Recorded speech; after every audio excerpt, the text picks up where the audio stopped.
ഉപകാരമില്ല.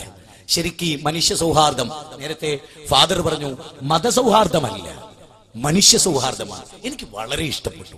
ഞാൻ വളരെയേറെ കൊതിക്കുന്ന ഒരു വാചകമാണ്. കാരണം മതസൗഹാർദ്ദമല്ല അത് നമ്മൾ തെറ്റിദ്ധരിച്ച് മതസൗഹാർദ്ദം എന്നുള്ള പദം മാറ്റി ഇനി മുതൽ മണിമലയിലെ മഹാസമ്മേളനത്തിൽ നിങ്ങൾ മാനവിക സൗഹാർദ്ദം എന്ന് കൊടുക്കണം. എന്താ കാരണം എന്നറിയാം? ഒരു ഉദാഹരണത്തിലൂടെ ഞാൻ പറയാം. വളരെ ലളിതമായ ഒരു ഉദാഹരണം. ഇവിടെ നിലവിളക്ക് എന്റെ വിശ്വാസത്തിന് പാടില്ല. മന്ത്രി കുഞ്ഞാലിക്കുട്ടി നിലവിളക്ക് കൊടുത്താത്തത് വിവാദമായി.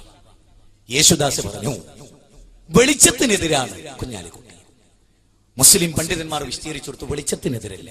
ഈ ട്യൂബ് ലൈറ്റുകളെല്ലാം കത്തുന്നതിനിടയിൽ, ഈ വലിയ ബൾബ് പ്രകാശിക്കുന്നതിനിടയിൽ പ്രകാശത്തിന് വേണ്ടിയല്ല നിലവിളക്ക് കൊടുക്കുന്നത്, അഗ്നി ആരാധനയുടെ ഭാഗം.